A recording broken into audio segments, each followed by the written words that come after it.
e përmend edhe vetë, domethënë se është normal njeriu më u gëzu. Fillimisht ai gëzim është momental, domethënë për shkak se dikush po të beson diçka.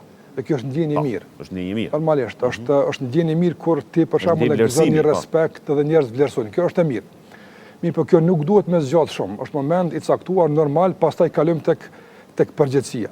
Unë du me sjell dy shembuj konkret për me tregu domthonë njerëzit në thonë normale si e përjetojnë këtë. Nëse njerëzit ta besojnë një emanet, domethënë është gëzim. Fillimisht për arsye që i cika, por pastaj është përgjithësi. Mirë, po nëse ky emanet vije drejt nga Zoti, është më të vërtetë përgjithësi shumë e madhe.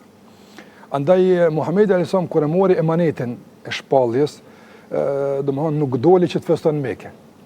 Mirë, po u përfshin nga ethet dhe nga frika dhe çfarë po ndodh kjo dhe tash çfarë do të jetë kjo. Dhe pastaj kur ju shpjegua nga Waraka ibn Naufal, ishte njëri plak i vjetër në Mekë i cili kishte njohje në librat e vjetër, e njihte Tevratin mirë, e njihte Ungjillin mirë, e njihte ku mirë dhe e kuptoi se bëhet fjalë për profet. Të ka dërguar Zoti pejgamber. Dhe në diskutime si me te e kuptoi se është përgjegjësi e madhe.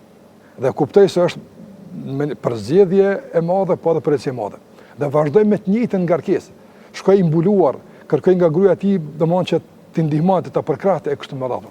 Prandaj përgjegjësinë e pejgamberllokut që është më vërtet përzgjedhje hyjnore e kuptoi me seriozitet dhe ngarkesë si do t'ja bëj tash dhe çfarë do të ndodhë. Gjithashtu pas lekës së pejgamberit alayhis salam, domethënë udhëheqjen e mori Abu Bekri, shoku i tij më i afërt. Vajza e tij Aisha radhiyallahu anha, gruaja e pejgamberit sa thotë kur e mori baba im, tash përmendo është me të vërtetë nder i madh që ti je i pari që trashëgon atë që e la pejgamberi sa, njëri më i mirë i krijuar mbi fytyrë tokës, po lën një trashëgimi, po lën një histori të suksesit, dhe tash ti po e vazhdon me tutje. S'paku kemi hyrë në histori si njëri i parë pas ti, është me të vërtetë privilegj i madh.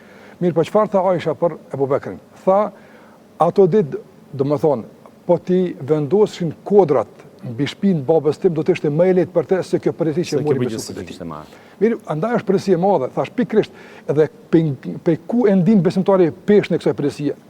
Edhe për shkak të njerëzve, sa është me të vërtetë është reflektimi i karakterit të njeriu. Është një me të vërtetë një manifestim i kulturës, edukatës së tij, kur dikush të beson diçka, ta marrësh, si themi ne, pak me seklet nga se dikush ta ka besuar diçka. Mirë, po mbi gjitha sikur të thash, çka i themi Zotit xhallahu xhelalu. Kjo është e madhe shumë.